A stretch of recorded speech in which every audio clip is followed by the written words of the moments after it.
दोस्तों आज हम लेक्चर नंबर 9 को स्टार्ट करने वाले हैं। म्यूचुअल फंड का हम चैप्टर कर रहे हैं। सब्जेक्ट का नाम है security laws and capital market.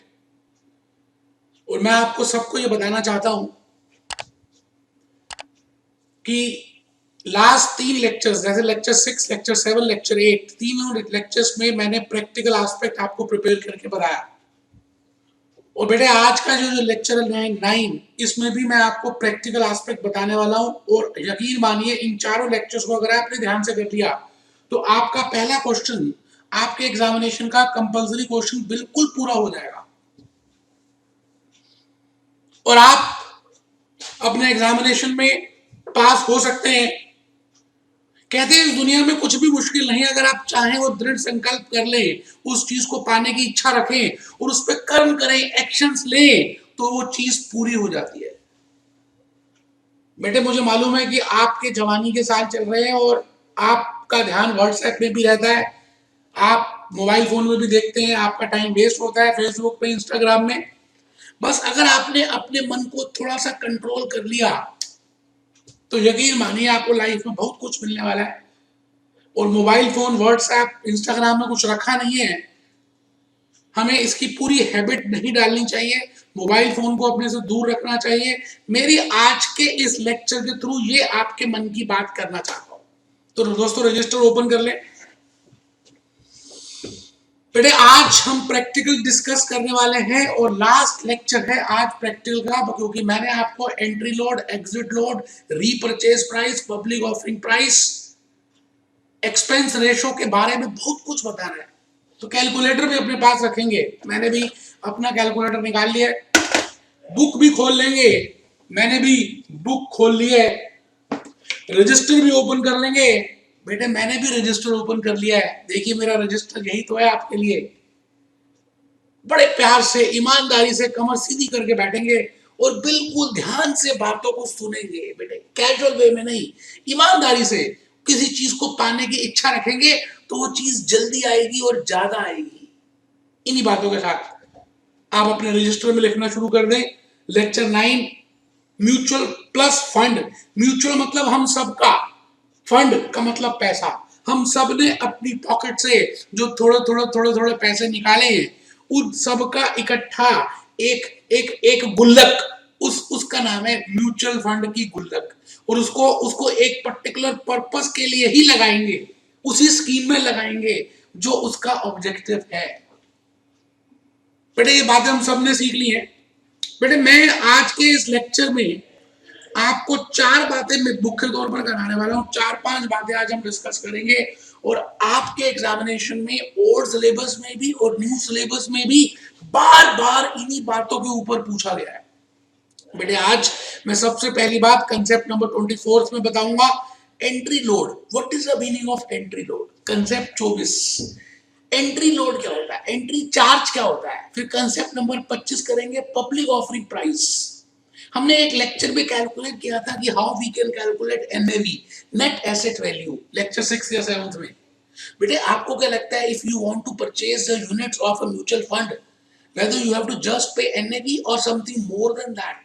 बेटे you have to pay something more than that, क्योंकि NAV तो उस म्यूचुअल फंड के एक यूनिट की वैल्यू है। और जो इतना समय लगाया उस म्यूचुअल फंड की कंपनी ने, एएमसी ने, ट्रस्टीज वगैरह ने उस वैल्यू को बनाने के लिए, बेटे उसका भी वो कुछ चार्ज लेंगे। आज हम उसको सीखेंगे, उसका नाम है एंट्री लोड। और फिर purchase public offering price, POP. तो आप झटपट बेटे 5 कंसेप्ट का नाम लिख लें। Concept 24 entry load, concept 25 public offering price. बस बेटे खत्म होने ही वाला है म्यूचुअल फंड। बहुत जल्दी एक लेक्चर और रह गया, मुझे लगता है इसके बाद कंप्लीट हो जाएगा 10 लेक्चर्स में। एग्जिट लोड, रीपर्चेज प्राइस, ये चारों मैं कहूंगा एक दूसरे से आपस में रिलेट करते हैं। बेटे आपस में एक दूसरे से रिलेट करते हैं, आपस में एक दूसरे से रिलेट करते हैं। Entry load, public offering price, exit load and purchase price. और लास्ट है कंसेप्ट नंबर 28 एक्सपेंस रेशियो। बेटे म्यूचुअल फंड की गाइडलाइंस, उसकी रेगुलेशंस देखेंगे in relation to expense ratio. बड़ा मजा आने वाला है दोस्तों, बहुत ही मजा आने वाला है। मैं चाहता हूं कि पहले आप कुछ बातों को लिख लें। बड़ी मेहनत से बेटे ये स्लाइड्स प्रिपेयर किए हैं, बड़ी मेहनत से आपके लिए पहले से सोचा कि आपको पता क्या होना चाहिए। और बुक में तो ऑलरेडी मैंने एंट्री लोड के बारे में दिया हुआ है, क्वेश्चंस भी दिए हुए हैं, लेकिन मैं पहले आपको अपनी स्लाइड्स लिखवाऊंगा क्योंकि मैं चाहता हूं कि आप कुछ लिखें और फिर हम उस बात को समझेंगे। आज उल्टा करेंगे, पहले लिखेंगे फिर समझेंगे, पहले लिखेंगे फिर समझेंगे। अभी तक मैं पहले समझाता था फिर लिखवाता था। आइए जी, कंसेप्ट नंबर 24, एंट्री लोड। जैसे नाम कह रहा है ना, एंट्री लोड। आप किसी हाईवे में किसी शहर से दूसरे शहर जाते हैं तो लगता है ना, वहां पर टोल प्लाजा लगा होता है ना, आपको टोल देना पड़ता है क्योंकि उस सड़क को बनाने में नहाए ने कुछ एजेंसीज ने मेहनत की, पैसा लगाया। अब अगर आप उस प्रोडक्ट को, उस रोड को यूज कर रहे हो तो आपको टोल देना पड़ेगा। यू हैव टू पे द टोल। बिल्कुल उसी तरह से जैसे आप कहीं पे जाते हैं एग्जीबिशन में या किसी स्कूल के फेट में, you have to buy firstly the entry ticket. That entry ticket which you have to pay for that purchasing entry ticket is entry load. Similarly, in case of a mutual fund, that mutual fund has done hard work from last so many years, and due to that hard work, NAV has increased. Now you want to buy this unit. Now this mutual fund has a right to charge you for something for that hard work. बेटे जो hard work पिछले इतने वर्षों से mutual fund ने किया, उसके ऊपर कुछ वो आपसे चार्ज करेगा ना। वो ऐसे कैसे आपको बेनिफिट दे देगा? आप एक बोट में जाने वाले हैं और वो बोट में आपको गुलाब जामुन रसगुल्ले सब मिलेंगे, तो बेटे बोट में जाने का चार्ज भी तो लगेगा। उस बोट में जाने के चार्ज का नाम है एंट्री लोड। तो एंट्री लोड और कुछ नहीं। जब भी आप किसी म्यूचुअल फंड की कंपनी में उस ट्रस्ट में यूनिट्स खरीदने जाते हैं तो आपको कुछ जुर्माना देना पड़ेगा, कुछ चार्ज देना पड़ेगा, कुछ चुंगी कुछ फ्रेट देना पड़ेगा, कुछ टैक्स देना पड़ेगा, कुछ कर देना पड़ेगा, क्योंकि वो ऑलरेडी इतने वर्षों से मेहनत कर रहे हैं, उन्होंने माइंड लगाया, यूज किया और एनएवी इतनी ऊपर तक पहुंचा दी। आप डायरेक्टली एनएवी ऊपर वाली का बेनिफिट, नो डाउट आप पैसे पे कर रहे हैं, but still you have to pay entry load. बेटे आपको याद है आपने अकाउंट्स में 12th क्लास में एक पार्टनरशिप का चैप्टर किया था। बेटे पार्टनरशिप में क्या था? Admission of a partner, retirement of a partner, death of a partner, dissolution of a partner. मैं ज्यादा ध्यान नहीं, मैं आपको कहता हूं अगर आप एडमिशन ऑफ अ पार्टनर की बात करें तो आपको पता है जब एक नया पार्टनर आता है पार्टनरशिप फर्म में तो पुराने पार्टनर्स उससे गुडविल का कुछ चार्ज कर लेते हैं। भैया वो कहते हैं कि गुडविल लेकर आओ क्योंकि हमने इतने वर्षों से मेहनत की है, क्योंकि आज आप इस कंपनी के, इस फर्म के पार्टनर तो बन जाओगे तो आपका भी हक आ जाएगा, हक हो जाएगा कि आपको प्रॉफिट्स में से हिस्सा मिले। लेकिन हमारा इतनी मेहनत करने के बाद तो ये प्रॉफिट आया, तो आप हमें उस मेहनत के पैसे दो। तो बेटे वो उसको बोलते हैं गुडविल। बिल्कुल उसी तरह से ये सारे एग्जांपल्स मैं क्यों दे रहा हूं कि आपका माइंड उन चीजों से रिलेट करे और आप उस रिलेशनशिप से आप यहां पर म्यूचुअल लोन के कंसेप्ट को समझें। तो बेटे मैं भूपेश आनंद एंट्री लोड की बात कर रहा हूं कि अगर आप किसी शहर में या अगर आप किसी म्यूचुअल फंड में जाते हैं, you have to pay entry load. So please write my dear friends, concept number 24 very important for your examination and for theory purpose also। AMC, एक बच्चा कहता है AMC क्या होती है, उसके थप्पड़ मारने का दिल कर रहा है जो मेरे सामने बैठा है। बेटे AMC होती है asset management company. may decide that investors should pay। बेटे ये asset management company group of professionals है, जो मैंने बताया था आपको लेक्चर 1 या 2 में जब मैं स्ट्रक्चर ऑफ म्यूचुअल फंड बता रहा था। तो AMC में decide that investors should pay more than NAV। it means you have to pay more than NAV for their investments in each unit of the scheme। आराम से बेटे entry load की बात कर रहे हैं। AMC may decide that investors should pay more than net asset value for their investments in each unit of the scheme. The incremental amount paid by new investor is called entry load. इसका मतलब जो addition में देना पड़ेगा, जो addition में वो दे रहे हैं, मतलब एनएवी तो दे ही रहे हैं, पार्टनर, नया पार्टनर कैपिटल तो दे ही रहा है, बट उसके अलावा वो जो गुडविल भी दे रहा है, उस गुडविल का नाम है load. So the additional amount paid by new investor is called entry load or front-ended load. The incremental amount paid by new investor, the incremental amount paid by new investor is called entry load or front-ended load. बेटे C point में हमारे मैंने ऐसे एक example के through बताने की कोशिश की कि भाई एंट्री लोड होता क्या है. मैंने कहा जी मान लेते हैं कंपनी की एक म्यूचुअल फंड के यूनिट की एनएवी 11 रुपए है और ये मान लेते हैं कि 5% का एंट्री लोड है. अगर आपको उस म्यूचुअल फंड में अंदर जाना है तो 11 रुपए तो देने पड़ेंगे, प्लस अंदर जाने का टैक्स भी देना पड़ेगा. इसका मतलब आपको कुछ ज्यादा देने पड़ेंगे, आपको ऑफर प्राइस कुछ ज्यादा है, आपको जो म्यूचुअल फंड वाले हैं ज्यादा पैसे में सेल कर रहे हैं. बेटे सेल प्राइस और बिड प्राइस, एक पब्लिक ऑफरिंग प्राइस का मतलब है कि mutual fund company, mutual fund units will be offered to the new unit holder, to the new investor at a higher rate as compare to NAV. तो यहां लिख रहे हैं if NAV is ₹11 and entry load is 5%, then investor would pay ₹11.55 for each unit. कैसे निकाला, निकाल के दिखाओ. 11 रुपए तो देने ही पड़ेंगे ना भाई, वो तो एनएवी है, इंटू 5%. बेटे ये आ गया 6, ये आ गया बेटे, मैंने गलत निकाला, 11 इंटू 5%, बेटे 55 पैसे आ गया. तो मैंने इसको ऐड कर दिया तो 11 रुपए 55 पैसे देने पड़ेंगे एक इन्वेस्टर को, अगर उस इन्वेस्टर को इस म्यूचुअल फंड के यूनिट को खरीदना है तो. 11 रुपए तो एनएवी है, 5% एडिशनल चार्ज देना पड़ेगा. तो बेटे 5% ऑफ 11 दैट कम्स टू 0.55 और बेटे टोटल अमाउंट आ गया 11.55. आप समझ रहे. आइए थोड़ा सा और लिखें. सेल प्राइस, इसका मतलब सेल प्राइस क्या होगा. सेल प्राइस के बड़े सारे नाम है बेटे, बहुत सारे नाम है. पब्लिक ऑफरिंग प्राइस, बेटे हम पब्लिक ऑफरिंग प्राइस भी बोलते हैं सेल प्राइस को, इसको हम पॉप भी कह सकते हैं. इसका मतलब एक म्यूचुअल फंड अपने यूनिट होल्डर्स को कितने प्राइस पे देगा, उसका नाम है सेल प्राइस और public offering price. And it is equal to, जैसे आपने अभी भी निकाला, 11 plus 5%, 11 plus 5% of 11, I will say वो आ गया बेटे, वो क्या आया था, 11 रुपए 55 पैसे. तो मैंने लिख दिया जी 11 रुपए 55 पैसे. तो this is sale price of 1 unit.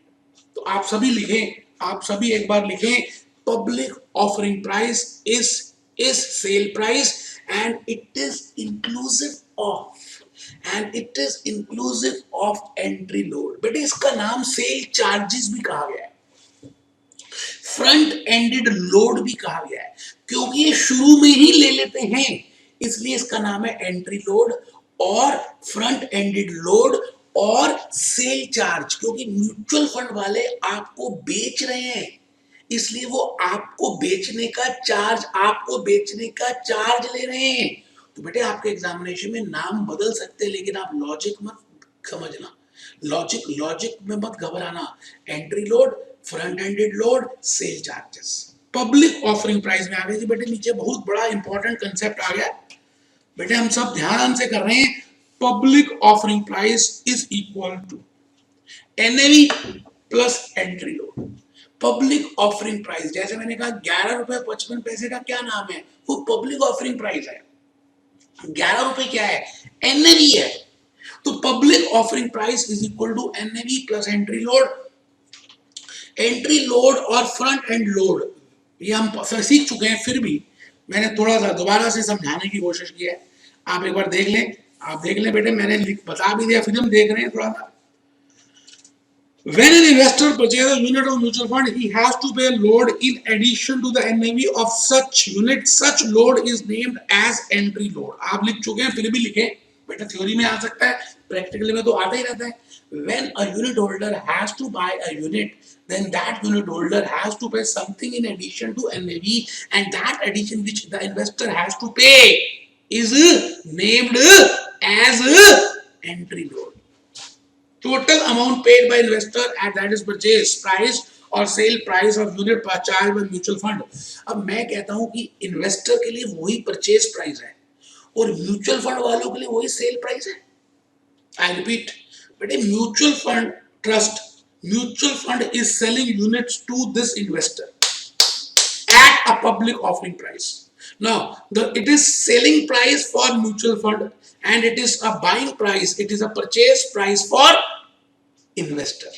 जैसे एक संतरे बेचने वाला है और एक संतरे खरीदने वाला है, जो संतरे खरीद रहा है उसके लिए वो कॉस्ट प्राइस है, और जो संतरे वही बेच रहा है, वही चीज संतरे बेचने वाले के लिए सेल प्राइस है।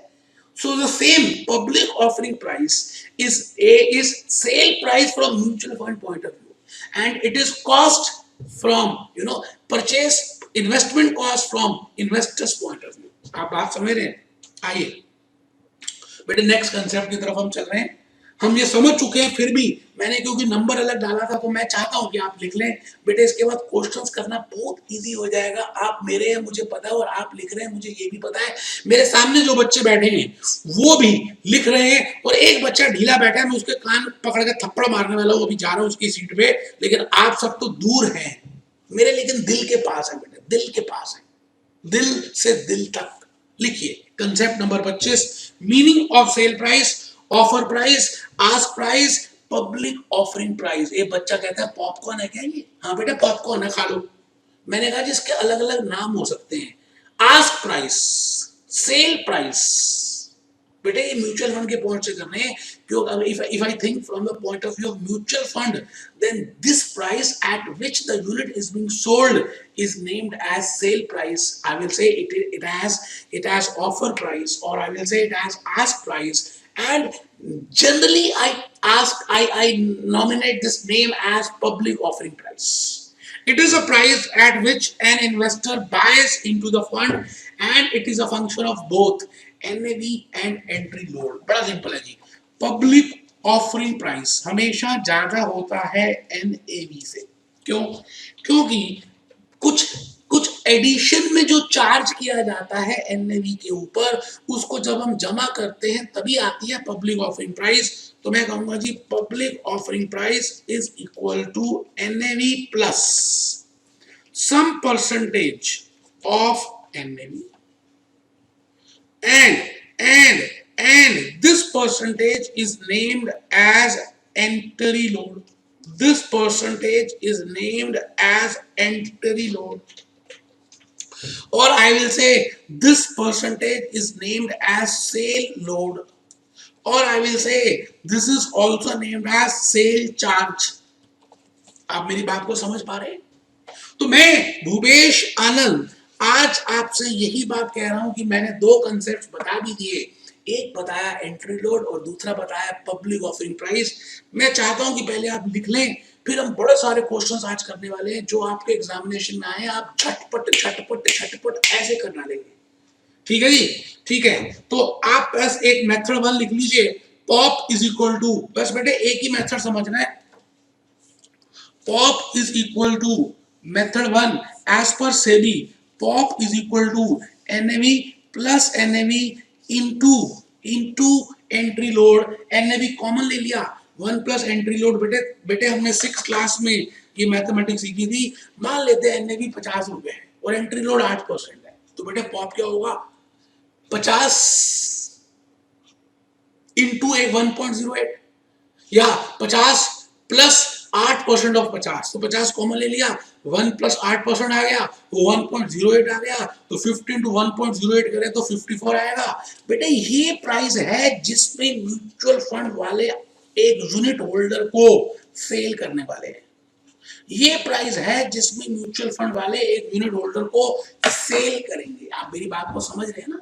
ठीक है, चलिए जी, चलिए मैं आ गया जी नेक्स्ट कंसेप्ट नंबर 26 में। अब सवाल ये आता है कि जब आप म्यूचुअल फंड के यूनिट्स परचेज करते हैं तो आप उस समय ये वायदा करते हैं या मान लेते हैं, म्यूचुअल फंड वाले कहते हैं कि कम से कम आपको इतने पीरियड तक ये यूनिट्स होल्ड करके रखने पड़ेंगे। और जब हम आपको बेनिफिट दे रहे हैं और जब आप इस कंपनी में एंटर कर रहे हैं, इस म्यूचुअल फंड के ट्रस्ट में एंटर कर रहे हैं, तो आपको एंट्री लोड देना पड़ेगा। बट अगर आप जल्दी चले जाओगे, अगर आप जल्दी जाना चाहते हो, अगर आप जल्दी जाना चाहते हो, एग्जिट करना चाहते हो, तो हम एग्जिट करते समय भी आपसे कुछ लोड लेंगे, कुछ चार्ज लेंगे, और उस चार्ज का नाम है एग्जिट चार्ज, एग्जिट लोड। सुनना जरा ध्यान से बेटे, दो बातें बताई मैंने। एक तो एंट्री लोड, जब आप एंटर कर रहे हैं तो लोड देना पड़ेगा, और एक एग्जिट लोड, एक एग्जिट लोड जब आप एग्जिट कर रहे हैं, जब आप इस म्यूचुअल फंड से एग्जिट कर रहे हैं, तब भी म्यूचुअल फंड वाले आपको एनएवी नहीं देंगे। जो भी एनएवी होगी उससे कुछ कम देंगे। क्यों? क्यों? क्यों? क्योंकि वो उस समय आपसे बाय कर रहे हैं। बेटे हमेशा दुनिया की रीत है, आप कभी सोना लेने गए, आप अपने पेरेंट्स के साथ कभी कभी कभी सुनार की दुकान में, गोल्ड स्मिथ की दुकान में जाएं, आपसे वो खरीदेगा अलग रेट में और बेचेगा अलग रेट में। जो बेचने का रेट है वो उसका हमेशा ज्यादा होगा सुनार का, ज्वेलर का आपको। और जब आपसे वो पुराना सोना खरीदेगा, भले उसी की दुकान से आपने लिया, बेटे वो कम रेट में लेगा। इसका मतलब तभी तो वो प्रॉफिट अर्न करेगा। इसका मतलब म्यूचुअल फंड वाले जब आपको सेल करते हैं तो आपसे एंट्री लोड लेते हैं, और उसका नाम है public offering price. NAV plus entry load of NAV is equal to public offering price. But suppose करते हो कि आप उस स्कीम से जल्दी छुटकारा पाना चाहते हो। मान लेते हैं आप अमेरिका जाने वाले, और आपको लगता है बस अब मुझे इन्वेस्टमेंट नहीं करनी, आप एग्जिट करना चाहते हैं। बेटे आपको मालूम है जब आप मूवी देखने जाते हैं तो अगर आप जल्दी से वापस आए तो आपको वो आने नहीं देते, आपसे आई कार्ड, आपसे अपनी आइडेंटिटी प्रूफ मांगते हैं। क्योंकि क्या पता आपने बम बम रख दिया हो, फिर आप जा रहे हो। आप अभी सोचना, मैं जो कह रहा हूँ ठीक कह रहा हूँ, मैं रिलेट कर रहा हूँ चीज को, एग्जिट लोड को समझाने के लिए। मैं कह रहा हूँ आप कभी मूवी देखने जाए, और मूवी 3 घंटे की है, आपने 1 घंटा मूवी देखी और आपको लगा यार बेकार मूवी, आप जाना चाह रहे हैं, टाइम वेस्ट नहीं करना चाह रहे, तो आपको वो जाने नहीं देंगे अगर आपके पास आपका आइडेंटिटी प्रूफ नहीं है। यकीन नहीं है तो आज ही मूवी जाएं और 1 घंटे के बाद वापस आने की कोशिश करें, बेटे वो आने ही नहीं देंगे। इसका मतलब इसी तरह से म्यूचुअल फंड की भी, जब आपने यूनिट्स को इन्वेस्ट किया और आप उस स्कीम से एग्जिट होना चाहते हैं, तो बेटे एग्जिट तभी होंगे एग्जिट जब आप उनको एग्जिट लोड देंगे। इसका मतलब mutual fund company will charge, they will charge exit load from you. आपसे वो कुछ चार्जिंग करेंगे, उसका नाम है एग्जिट लोड। आप बात समझ पा रहे हैं? इसका मतलब एंट्री लोड अंदर आने के लिए, एग्जिट लोड जल्दी बाहर जाने के लिए। इसका मतलब जब आप आएंगे तो आपको एनएवी से ज्यादा देना पड़ेगा, और जब आप जाएंगे तो आपको एनएवी से कम मिलेगा। इसका मतलब आपसे जब वो परचेज कर रहा है, म्यूचुअल फंड जब आपसे रीपरचेज कर रहा है, तो repurchase price is the price which mutual fund is giving to you when you want to exit the scheme। अभी लिखते हैं और समझाऊंगा। Exit load, an AMC asset management company may decide that seller would recover less than NAV, but ये may है, compulsory नहीं है। NAMC may decide that seller would recover less than NAV for the units they sell in a scheme। जो भी units वो बेचते हैं, जो भी यूनिट होल्डर म्यूचुअल फंड को बेच रहा है और म्यूचुअल फंड उसको खरीद रहा है, इसका मतलब वो यूनिट होल्डर एग्जिट करना चाहता है, तो उसके ऊपर वो exit charge, exit load charge कर सकते हैं। It is named as exit load और बैक एंड लोड। बेटे एंट्री लोड था फ्रंट एंड, ये है back end. If NAV is ₹11, exit load of 5% मान लेते हैं, तो बेटे सेलर, बेटे उस केस में seller, the seller of the unit, मतलब यूनिट होल्डर। यहाँ पे सेलर कौन है? यहाँ पे सेलर कौन है? Unit holder. यहाँ पर जो सेलर है वो यूनिट होल्डर है। Of unit will get rupees only 10.45। बेटे 10 रुपए 45 पैसे कैसे आएगा? 11 इंटू 5% निकाले तो याद है ये 11 इंटू 5%, ये आ गए 55 माइनस इक्वल टू बेटे 10 रुपए 45 पैसे।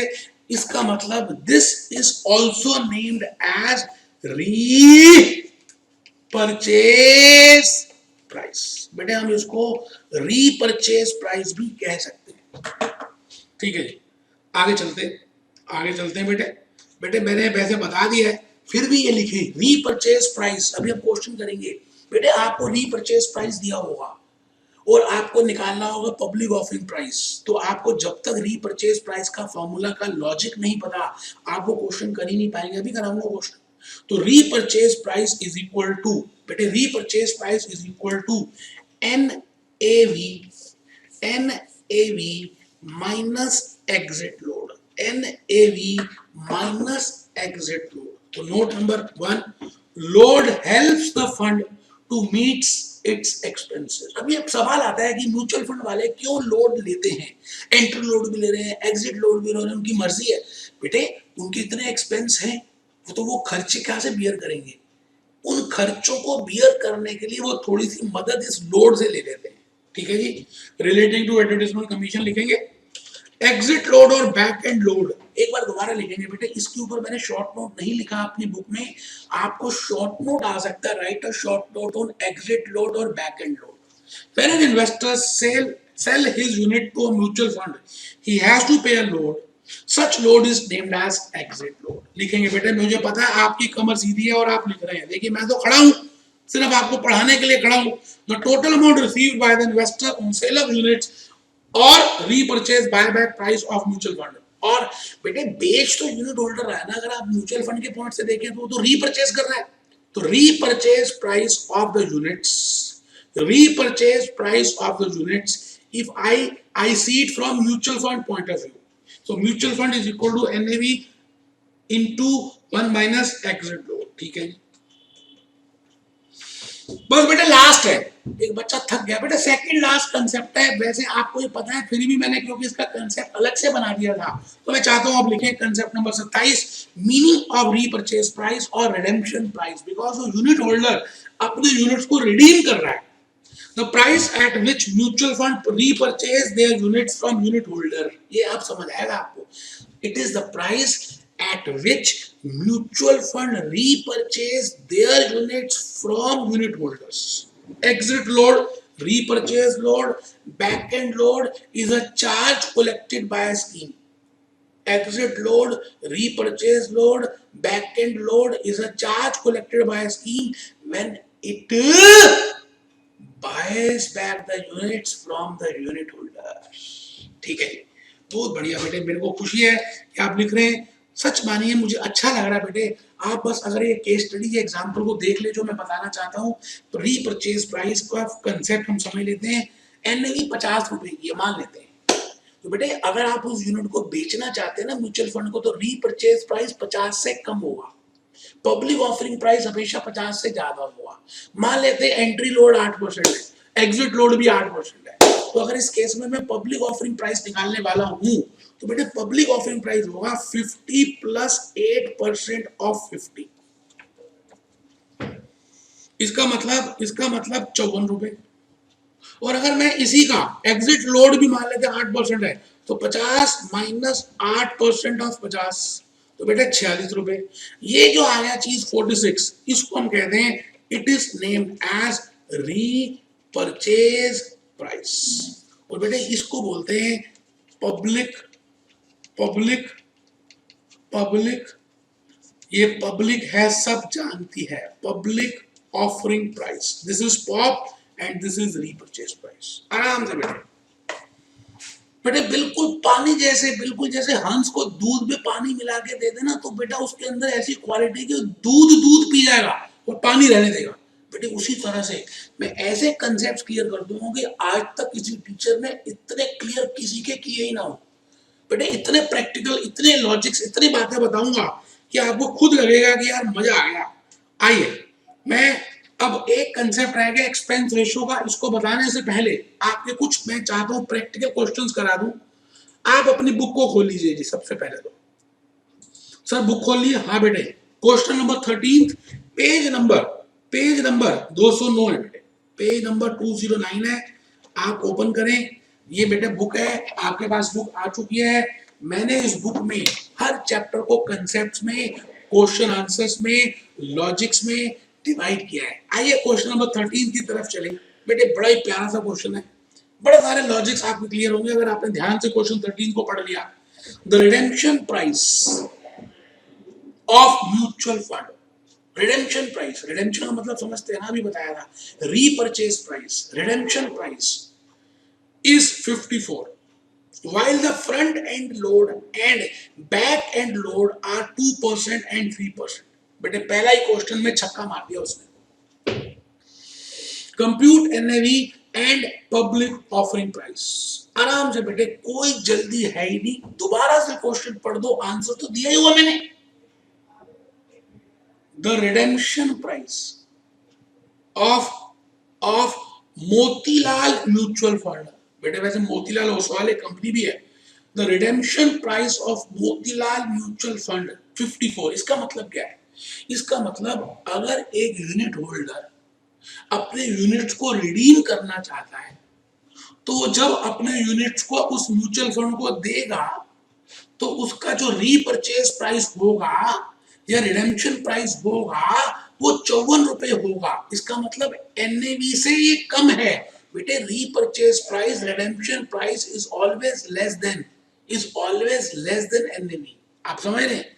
तो redemption price of mutual fund is ₹54 while the front end load and back end load charges are 2% and 3%। Compute NAV, बड़ा ही सिंपल सा है। मैं आपके सामने आराम से इस क्वेश्चन को करूंगा और ये समझाने की कोशिश करूंगा कि बेटे इसमें करना क्या है। क्वेश्चन नंबर 13, आप सभी रजिस्टर में आ जाए, क्वेश्चन अपने सामने रखें। मेरे सामने क्वेश्चन है, ये देखिए बुक खुली हुई है, ये बुक खुली हुई है, ये देखिए बुक खुली हुई है, और मैं इसमें जो क्वेश्चन 13 का पढ़ रहा हूं, आपके पास में बुक है। द रिडेम्पशन प्राइस, तो पहले तो ये देख लेते हैं हमें गिवन क्या क्या है। एक तो हमें गिवन है रिडेम्पशन प्राइस, एक तो गिवन है बेटे रिडेम्पशन प्राइस, वो है बेटे 54 रुपए का। फ्रंट एंड लोड, और दूसरा बेटे आपको दिया हुआ है front end load. Front end load is 2%। बेटे फ्रंट एंड का मतलब होता है एंट्री लोड, आपको मैंने बताया हुआ बहुत बार। इसका मतलब एंट्री लोड भी होता है, और कुछ जगह हम इसको सेल लोड भी कहते हैं, या सेल चार्जेस भी कह सकते हैं। सेल लोड या सेल चार्जेस भी कह सकते हैं बेटे, कुछ भी कह सकते हैं। और दूसरा आपको दिया बेटे exit load, and load and back end load, उसका नाम उन्होंने रखा है back end load. Back end load कह दें, एग्जिट लोड कह दें, बात एक ही है बेटे। कितनी दी हुई है, कितने परसेंट दिया है? 3%। इसका मतलब जब आप एक स्कीम से एग्जिट करने वाले होंगे तो आपको 3% का कर लगेगा, और जब आप एक स्कीम में एंटर करने वाले होंगे तो 2% का लोड लगेगा। और आपको पता है रिडेम्पशन का मतलब क्या है? जब आप एग्जिट करने वाले हैं, जब आप बेच रहे हैं यूनिट्स म्यूचुअल फंड को वापस, इसको बोलते हैं रीपरचेज प्राइस और रिडेम्पशन प्राइस। आप बताइए रिडेम्पशन प्राइस, वैसे रिडेम्पशन प्राइस का फॉर्मूला क्या है बेटे? रिडेम्पशन प्राइस मैं आराम से आपके सामने लिख रहा हूं। Redemption price is always less than net asset value. Redemption price is always less than NAV. और मैं ऐसे भी लिख सकता हूं बेटे, ये रिलेशनशिप भी बना सकता हूं। रिडेम्पशन प्राइस, क्योंकि मुझे लॉजिक पता ही चल गए हैं, is equal to NAV minus exit load. अब बेटे ये एग्जिट लोड कैसे निकालेंगे?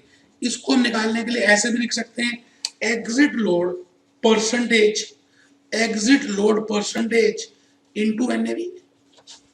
आराम से बेटे, कोई जल्दी है ही नहीं। मैं एक क्वेश्चन को 3-4 तरह से कराऊंगा, आपको घबराने की बात ही नहीं है बेटे। मैं आराम से बिल्कुल exit load into NAV, exit load percentage into NAV, या ऐसे भी कह सकता हूं, अगर आपको थोड़ा सा ध्यान से देखें तो मैं इसको ऐसे भी कह सकता हूं, रिडेम्पशन प्राइस।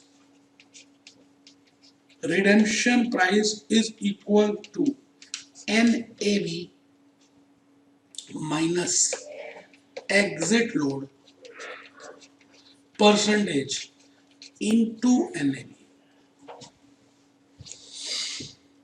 अब बेटे हमने देखना है कि हमें क्या क्या दिया है। ये 54 दिया हुआ है, NAV नहीं दिया, एग्जिट लोड दिया बेटे।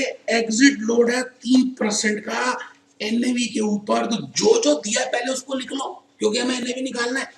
तो बेटे 54 को 54 रहने दो, NAV कॉमन ले लो, 1 माइनस 0.03 आ गया बेटे आराम से, कोई जल्दी है ही नहीं। 54 is equal to NAV into 1 minus 0.03 बेटे 54 upon 0.97 is equal to NAV। अब बेटे सॉल्व कर लेते हैं। 54 को डिवाइड करो 0.97 से, तो ये आ रहा है जी 55 रुपए 67 पैसे। तो बेटे आप चेक करो, 54 डिवाइडेड बाय 0.97, ये आ रहा है बेटे 54 डिवाइडेड बाय 0.97, ये आ रहा है बेटे 55.67। मैंने बुक में भी आंसर यही दिया हुआ है 55.62, कोई बात नहीं। तो मैं बेटे लिख रहा हूं 55.67। It means NAV is 55.67 and repurchase price is 54। It means एक म्यूचुअल फंड यूनिट होल्डर से, अगर वो यूनिट होल्डर इस यूनिट को रिडीम करना चाहता है तो म्यूचुअल फंड उसको 54 रुपीज देगा, जबकि उसकी NAV अगर बाजार में देखी जाए तो बेटे NAV 55 रुपए 67 पैसे है। अब सवाल आता है कि मैं इसको कैसे यूज करूंगा व्हाइल कैलकुलेटिंग सेकंड पार्ट। उसने पूछा पब्लिक ऑफरिंग प्राइस, ठीक है जी। तो मैं आ गया जी सेकंड पार्ट में, मैंने लिखा पब्लिक ऑफरिंग प्राइस। इसका वैसे दूसरा नाम है सेल प्राइस, आप इसको सेल प्राइस भी कह सकते हैं। पब्लिक ऑफरिंग प्राइस बोले या सेल प्राइस बोले, सेल प्राइस है म्यूचुअल फंड के पॉइंट ऑफ व्यू से, और अगर मैं यूनिट होल्डर के पॉइंट से बोलूं तो बेटा इसको परचेज प्राइस भी कह सकते हैं। I can also say it as purchase price. तो चलिए जी, मैं कहानी किस्मत की शुरू कर रहा हूं, और मैं ये कहना चाह रहा हूं कि आपके सामने मैं लाइव क्वेश्चंस कर रहा हूं। Public offering price is always more than NAV, ये बात हमें सबको मालूम है। Public offering price is equal to NAV plus 2% of NAV। बेटा ये इक्वेशन हमें पता ही है। तो आइए जी, NAV हमने निकाली है 55 रुपए 67 पैसे। मैं फिगर पुट कर रहा हूं, मैंने फर्स्ट पार्ट की हेल्प से NAV कैलकुलेट कर दिया था 55 रुपीज 67 पैसा प्लस 2% ऑफ 55 रुपीज 67 पैसा। ये बेटे आप आराम से इसकी कैलकुलेशंस कर सकते हैं, कैलकुलेटर आपके पास है। मैं भूपेश आनंद अपनी होश में आपके सामने इसकी कैलकुलेशन कर रहा हूं, और बेटे ये आ गया 56.7834। चेक कर लीजिए जी, 56.7834। तो अब आपको ये बात समझ आ गई कि public offering price is the price at which a unit holder, a new investor can buy from mutual fund, and redemption price is the price which existing unit holder wants to redeem the units, then the price which he will be getting at the time of redemption from the mutual fund, that is named as redemption price। तो चलिए जी, मैंने एक question आपके सामने करके दिखाया, मैं आ गया जी नेक्स्ट क्वेश्चन की तरफ। हाँ बेटे, मैंने 13th कर दिया, मैं 14th की तरफ आ रहा हूं। आप सब अपना बुक खोल लें बेटे, मैंने बुक खोली हुई है, देखिए ये बुक ओपन है, कैलकुलेटर मेरे हाथ में है, मैं भी आपके सामने लाइव कर रहा हूं बेटे। करने से ही चीजें समझ आती हैं, खाली सुनने से कभी समझ नहीं आई। तो आपको कसम है, आप सुनने के साथ साथ लिखते जाएं। चलिए जी, entry load is paid by investor at the time of purchase of unit, ठीक है। ये मैं अभी 14 की जगह पहले 15 पे आ गया जी। क्वेश्चन नंबर 15 करते हैं पहले, फिर 14 करेंगे। क्वेश्चन नंबर 14 के साथ मैं पहले 15 कर रहा हूं। Unit price is 10 rupees per unit, ठीक है, यूनिट प्राइस गिवन है, ओके। पॉप गिवन है यहाँ पे, पब्लिक ऑफरिंग प्राइस। बेटे अब तो घबराना ही नहीं है, आपको पॉप दिया तो हम रिडेम्पशन प्राइस निकाल सकते हैं, रिडेम्पशन प्राइस दिया तो पॉप निकाल सकते हैं, एंट्री लोड दिया तो एग्जिट निकाल सकते हैं, एग्जिट दिया तो एंट्री निकाल सकते हैं। आपको जब लॉजिकली रिलेशनशिप समझ आ गई फिर कुछ भी कर सकते हैं। Pop is this, redemption price is this, calculate front end back end load. क्या बढ़िया सा क्वेश्चन है बेटे। इस क्वेश्चन से ये बात सिद्ध हो जाएगी कि क्या आपको लॉजिकली ये बातें सब याद है। और बेटे रटना कुछ है ही नहीं, रट सकते ही नहीं मेरे बेटे, रट सकते ही नहीं, सीधी सी बात है जी, रट सकते ही नहीं। मैं तो ये कहूंगा हम रट सकते ही नहीं। चलो बेटा क्वेश्चन देख लेते हैं। क्वेश्चन नंबर, मैं तो चाहूंगा कि 15 क्वेश्चन को एक बार आप देखें। बड़ा ही अच्छा सा क्वेश्चन है और आपको बहुत सारी बातें इसमें समझ आएंगी कि क्वेश्चन कहना क्या चाह रहा है। बेटे यूनिट प्राइस गिवन है, पॉप गिवन है, रिडेम्पशन प्राइस गिवन है, आपको फ्रंट एंड और बैक एंड लोड निकालना है। कसम होगी अगर आपने नीचे आंसर की तरफ देखा, आप खाली मेरी तरफ देखिए और आराम से आपको बात समझ आएगी कि मैं कहना क्या चाह रहा हूं। और बेटे जब हम क्वेश्चन को खुद करने की कोशिश करेंगे तभी तो पता चलेगा कि कहां पर गलती रह गई। आइए आइए हम इस क्वेश्चन को ईमानदारी से अपने साथ साथ सब साथ साथ करेंगे।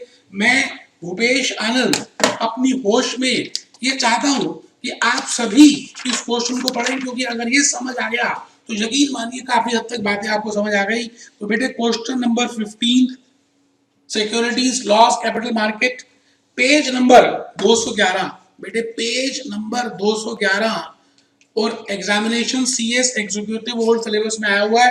पहले जो इन्फॉर्मेशन गिवन है मैं उसको लिखूंगा। बेटे गिवन इन्फॉर्मेशन में, गिवन में मैं पहले चेक कर रहा हूं कि गिवन है क्या। बेटे एक तो आपको पार वैल्यू दी हुई है, पार वैल्यू पर यूनिट। मैं कहूंगा जी ये बेटे ये एनएवी होती है, एनएवी इन द बिगिनिंग। अगर हम शुरू की बात करें तो NAV in the beginning is equal to par value, क्योंकि अभी अभी तो स्टार्ट हुआ म्यूचुअल फंड, तो एनएवी भी उतनी होती है जितनी पार वैल्यू होती है। जैसा इक्विटी शेयर्स के केस में फेस वैल्यू हुआ करती थी। तो मैं एक अलग से पेज ले लेता हूं और उसमें साफ साफ खुला खुला सा लिखता हूं। मैंने पहले इंफॉर्मेशन लिख दी बेटे, given given par value, par value और face value is equal to ₹10। Public offering price, बेटे public offering price is equal to ₹10.204। बेटे हमें मालूम है पार वैल्यू और पब्लिक ऑफरिंग प्राइस के बीच में रिलेशनशिप क्या है। अब आ गया ये थर्ड आइटम गिवन है, redemption price. Redemption price and redemption price is 9.80। आराम से बेटे, बेटे मुझे एनएवी पता है, मुझे पीओपी पता है, मुझे रिडेम्पशन प्राइस पता है, बस मुझे लोड्स कैलकुलेट करने हैं और मेरे को इनकी रिलेशनशिप भी पता है। सबसे पहले मैं अगर पॉप की रिलेशनशिप देखूं, कसम होगी अगर आपने नीचे आंसर देखा तो, पब्लिक ऑफरिंग प्राइस का पहले फॉर्मूला लिख देते, NAV plus entry load into percent into NAV. बेटे एंट्री लोड एनएवी के ऊपर ही निकालते। तो मैंने इसको लिखने की कोशिश की। बेटे एनएवी तो पता ही है, एनएवी पता है, हाँ बेटे पता है, और पॉप भी पता है। पॉप कितना है, POP is 10.204, 10.204 is equal to this plus X percentage of NAV। आराम से बेटे, कोई टेंशन की बात है ही नहीं। मैं तो ये कहता हूं कि आपको सिंपल सी मैथमेटिक्स करनी है, कोई मुश्किल काम है ही नहीं। मैंने 10 कॉमन ले लिया, 1 प्लस X परसेंटेज। बेटे 6 क्लास की मैथमेटिक्स यूज होगी, कोई ज्यादा लंबा चौड़ा काम है नहीं। मैं आगे आ गया जी, ये हो गया जी 10 इंटू 1.0x, ये आ गया जी 10.204। बेटे x की वैल्यू निकाल नहीं सकते क्या? आप बताइए, x की वैल्यू आ जाएगी 10.204 divided by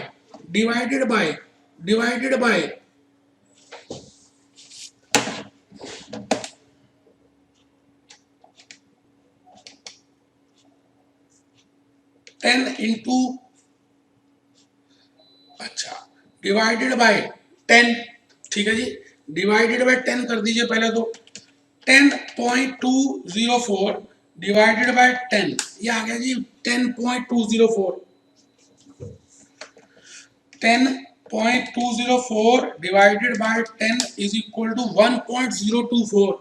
तो मैं दूसरे पेज में लिख रहा हूं 1.0204, ये देख लीजिए।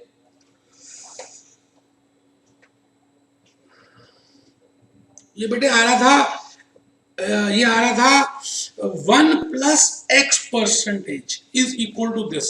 तो मैं आ गया जी 1 plus X percentage, 1 plus X percentage is equal to this 1 plus 0.0x is equal to 1.0204. 0.0x is equal to 1.0204 minus 1 is equal to 0.0204। और बेटे आराम से आप चेक करें, इसको हम परसेंटेज में निकाल सकते हैं। तो ये आ गया आपके सामने आ गया जी पॉइंट, मैंने परसेंटेज हटा दिया, यहाँ का x परसेंटेज ले लिया और यहाँ पे भी आ गया 2.04%, जिसको अप्रोक्सीमेटली मैंने 2% लिया है। आराम से बेटे, कोई टेंशन की बात है नहीं, आप आराम से चेक करें। मैं भूपेश आनंद आज आपके सामने खड़ा हूं और public offering price, redemption price के बेसिस पे मैं एंट्री लोड और एग्जिट लोड निकाल रहा हूं। मैं नेक्स्ट पार्ट में आ गया। नेक्स्ट पार्ट में अगर आप ध्यान से देखें तो रिडेम्पशन प्राइस गिवन है।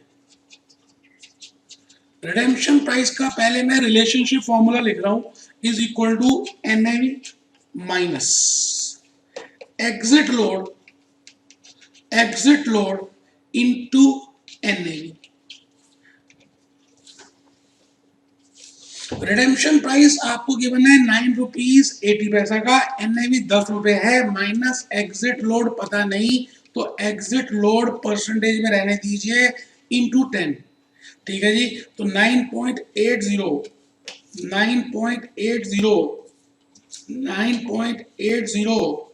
इज इक्वल टू 10 कॉमन ले लेते हैं, 1 माइनस एग्जिट लोड परसेंटेज, इसको x ले लेते हैं। तो 9.80 इज इक्वल टू 10, y ले लेते हैं, चलिए y percentage, y minus percentage,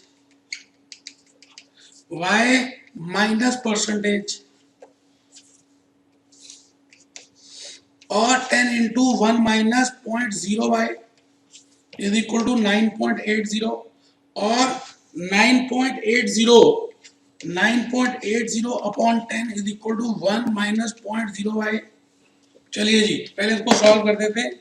9.80 divided by 10, ये आ गया जी 0.98 minus 1 is equal to minus 0.0y।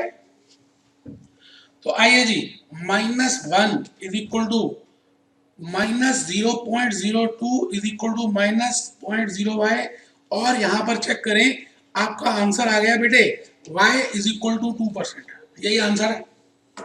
कहने का मतलब ये हुआ कि अगर आपको बात समझ आ गई है तो आप easily entry load, exit load, purchase price, redemption price सब निकाल सकते हैं। तो चलिए मैं एक क्वेश्चन और कराऊं आपको, थोड़ा सा और ज्यादा लॉजिकली समझ आ जाए। मैं भूपेश आनंद, मैं क्वेश्चन 15 के बाद 16 में आ गया। बेटे 16 देखो बिल्कुल सेम है जो 15 है, दोनों बेटे ओल्ड सिलेबस में आ चुके हैं और न्यू सिलेबस में आ सकते हैं। वैसे न्यू सिलेबस में जो 2 क्वेश्चंस आए थे भी 3, वो मैंने लास्ट क्लास में करा दिए थे कि compare dividend pay out with dividend reinvestment.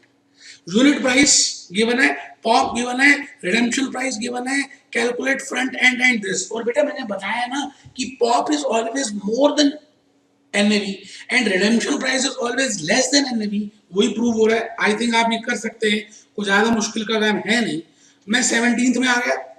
बेटे यहां पर भी चेक करिए, redemption प्राइस दिया हुआ है, अब यहां पर पॉप नहीं गिवन है, जबकि उसके बदले में एंट्री लोड और एग्जिट लोड गिवन है। ये क्वेश्चन तो मैंने आपको अभी भी कराया कि रिडेम्पशन प्राइस गिवन है, फ्रंट एंड लोड गिवन है, बैक एंड लोड गिवन है, आप पीओपी निकाल सकते हो और एनएवी निकाल सकते हैं। अभी अभी हमने ऐसा ही क्वेश्चन किया।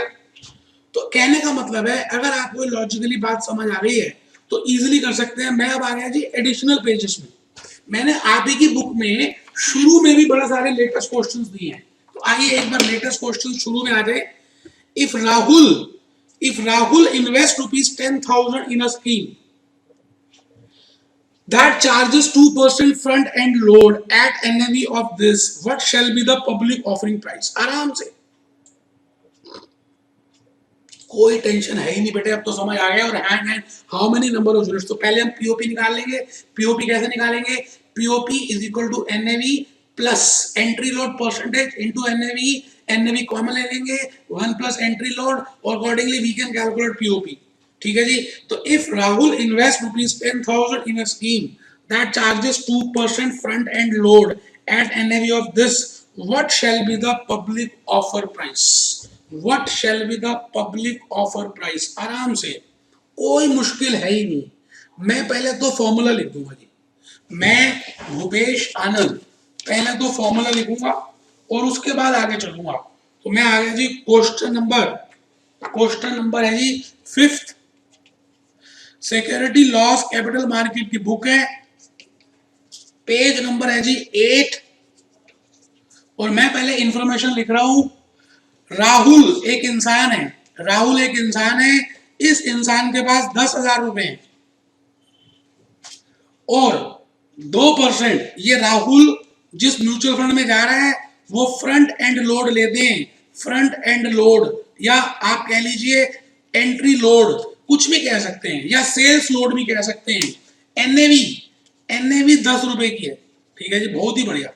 एनएवी 10 रुपए की है तो आपको निकालना है पब्लिक ऑफरिंग प्राइस। बड़ा सिंपल है, आपको पता है पीओपी इज इक्वल टू, पहले रिलेशनशिप लिखिए, POP is equal to NAV plus 2% of NAV. NAV 10 है प्लस 2% ऑफ 10, तो मैंने यहां लिख दिया जी 10 प्लस 10 का 2% निकाल लीजिए, ये आ गया जी इतना। तो यहां पर आ गई बात प्लस करके 10.20, आराम से बेटे 10.20 ये पॉप आ गया। इसका मतलब आपको एज ए यूनिट होल्डर अगर यूनिट्स खरीदने हैं तो बेटे 10 रुपए 20 पैसे में ही एक यूनिट आने वाला है। और अगर आपके पास 10,000 रुपए हैं तो 10 रुपए 20 पैसे से अगर आप भाग कर दें तो बेटा कितना आएगा? 10,000 डिवाइडेड बाय 10.2, ये आ गया जी 980.39 यूनिट्स। 980.39 यूनिट्स। वैसे ये क्वेश्चन में पूछा नहीं गया कि how many units are to be purchased, but still बेटा मेरा प्यार है ना, मैंने उसको भी कैलकुलेट कर दिया। तो मेरे सामने जो बच्चे बैठे हैं जल्दी से बेटे, जल्दी से यहां तक कैलकुलेट कर लीजिए। और मुझे उम्मीद है कि अब आपको बात समझ आ गई है एंट्री लोड की, परचेज प्राइस की, रिडेम्पशन प्राइस की। तो चलिए लास्ट कंसेप्ट आज के लेक्चर का मैं करने जा रहा हूं और उस कंसेप्ट का नाम है बेटे एक्सपेंस रेशियो। एक्सपेंस रेशियो बड़ा ही सिंपल सा कंसेप्ट है, इसके ऊपर शॉर्ट नोट आ चुका बेटे न्यू सिलेबस में। What is the meaning of expense ratio, what are the SEBI mutual fund guidelines regulations in regard to expense ratio. आप ये बताइए जो एक एएमसी कंपनी है उसके कुछ खर्चे होते होंगे या नहीं होते होंगे? और बेटा उस खर्चों की लिमिट होनी चाहिए या नहीं होनी चाहिए, क्योंकि पब्लिक का पैसा लगा हुआ है। जब तक अगर कोई लिमिट नहीं होगी तो कोई भी कितने भी खर्च करेगा। तो बेटे सेबी की म्यूचुअल फंड की रेगुलेशंस में ये आ गया है कि एक्सपेंस रेशो कितने प्रतिशत होनी चाहिए एसेट्स के।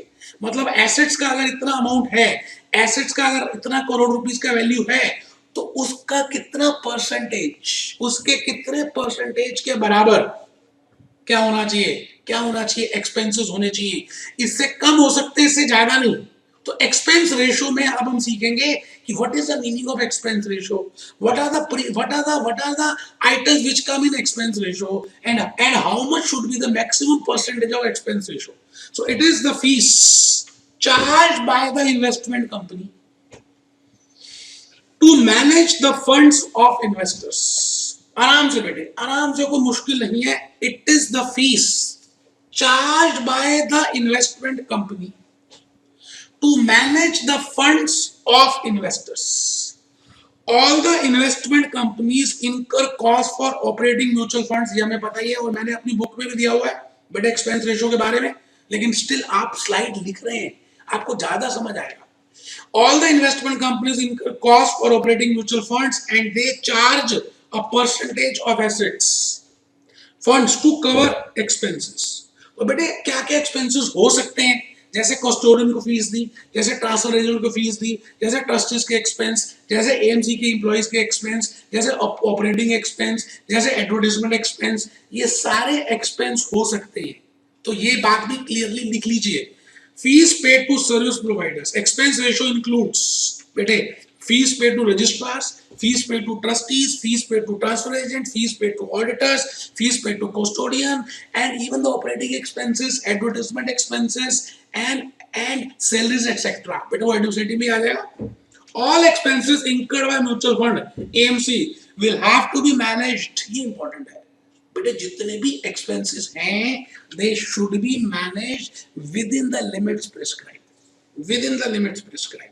तो लास्ट पॉइंट में आ गया जी मैं, अंडर रेगुलेशन 52। बेटे नेक्स्ट लेक्चर में मैंने रेगुलेशन ही करानी है, तो लेक्चर नंबर 10 में मैंने रेगुलेशन ही करानी है। Under regulation 52 of the SEBI mutual fund regulations, the lower the expense ratio. बेटे एक बात समझ आती है कि क्योंकि वो जो एक्सपेंसेस का भार है वो खर्चा है, जब हम खर्चे ज्यादा करेंगे तो हमारा प्रॉफिट कम आएगा, प्रॉफिट कम आएगा तो एनएवी कम आएगी। तो मैं ये कह रहा हूं कि एक्सपेंसेस रेशियो का और एनएवी का इनडायरेक्ट रिलेशनशिप है। अगर एक्सपेंस रेशियो बढ़ा देंगे तो एनएवी कम हो जाएगी, एक्सपेंस रेशियो कम कर देंगे तो एनएवी बढ़ जाएगी। तो यही बात लिखी है बेटा थर्ड रोमन में, the lower the expense ratio higher the NAV, higher the NAV. तो बेटा इस तरह से मैंने लेक्चर नंबर 9 को कंप्लीट किया। प्रैक्टिकल पार्ट बिल्कुल कंप्लीट है। मैं नेक्स्ट लेक्चर 10 में रेगुलेशंस कराने वाला हूं और एक बड़ा इंपॉर्टेंट केस फ्लो कराऊंगा जो आपको सोचने में मजबूर कर देगा। Be happy, B jolly, B cheerful.